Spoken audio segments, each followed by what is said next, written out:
Adam Gilchrist scored one of the finest counter-attacking hundreds on a turning track that I've ever seen in the Mumbai Test match of the 2001 India-Australia series. India batted first and scored 176. Gilchrist came into bat and joined Matthew Hayden at 99 for 5 and proceeded to score 200 runs in 30 overs in a partnership that changed the course of the Test match. Gilchrist, I remember, scored 122, I think, of just 112 balls. And what stood out for me here was his shot making against the spin. Harbhajan Singh in particular was spinning the ball square on that Bombay track, and Gilchrist kept repeatedly sweeping and hitting him over the onside, where India obviously didn't have a field.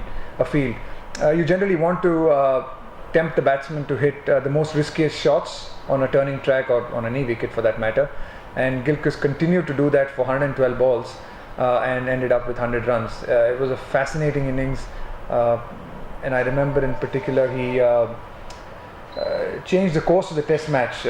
Hayden played a fantastic innings, but it was Gilchrist's innings that completely changed the course of that Test match and helped Australia win that particular Test.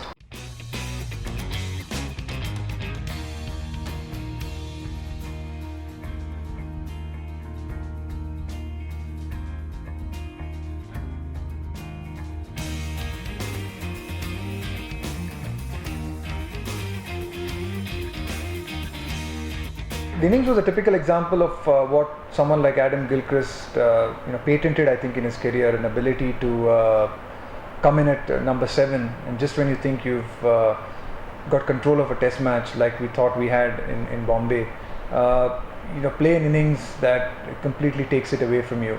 I don't think anyone had that kind of impact batting at number 7 that Gilchrist has had. He completely redefined what a role of a wicketkeeper batsman is, and I think he probably played some of the most attacking and defining innings in that number 7 position for Australia.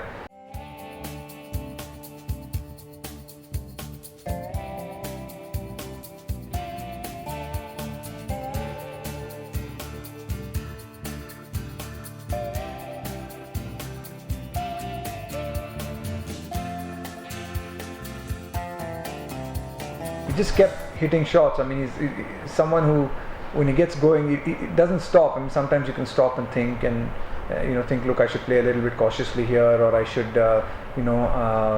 step back a little bit now that I've got to start. But that's not his style, and it wasn't on this particular day. He just kept playing shots, kept connecting and kept hitting, and he forced India to actually take off the left arm spinner. I think it was Rahul Dravid, and I remember he just took him apart, both he and Hayden, and forced Ganguly then to bowl Sachin Tendulkar for an extended period, which allowed the Australian batsman to settle in as well.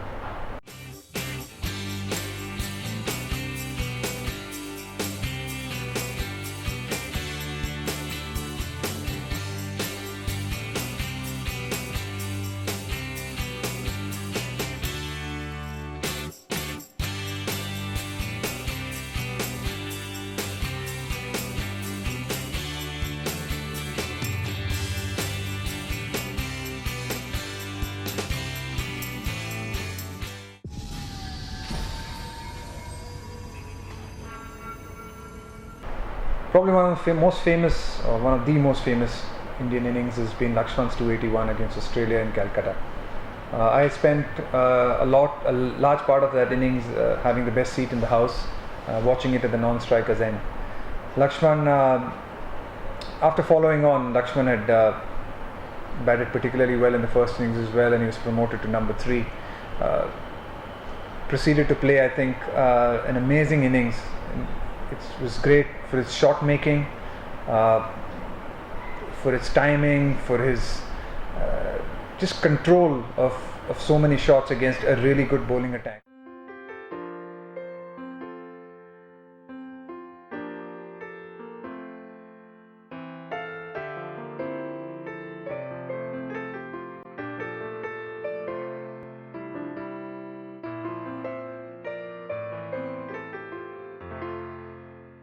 The standout for me was some of the shots that he played against Shane Warne against the spin. he used his long reach, and Laxman's great strength was his ability to use his long reach. Used his feet, took a big stride forward against the spin, and consistently kept hitting Shane Warne against the spin. And when he bowled into the rough outside the leg stump, he sometimes moved outside the leg stump and hit him over covers or past the cover fielder on the offside. It was a great exhibition of sort of mastery over spin bowling, and against a great spin bowler. I mean, Laxman came into that test match with a few question marks about his fitness, about his form. He had a bit of a stiff back. He hadn't got a lot of runs in the first test match. Few questions were being asked, and he answered them emphatically.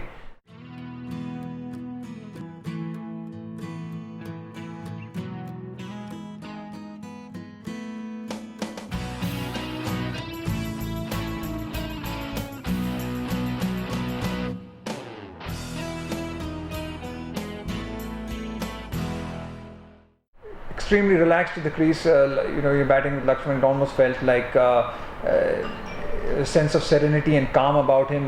Very little flustered Laxman whenever he batted, and particularly on this day. It was hot conditions, never easy to bat in those kind of conditions, but he just seemed to go on and on and on. And at the pace at which he scored, and the rate at which he scored, was also something that helped India declare and win that test match on the 5th day. Laxman also I thought played a lot of shots. I think the fact that the Eden Gardens outfield was a very, very fast outfield helped someone like Laxman, who liked to play a lot of shots on the rise. He likes to score a lot of runs off boundaries, and who also hits the gaps. I think the standout of that innings was also his ability to consistently hit the gaps. I mean, wherever Australia set defensive fields after a while, but Laxman kept finding the gaps consistently.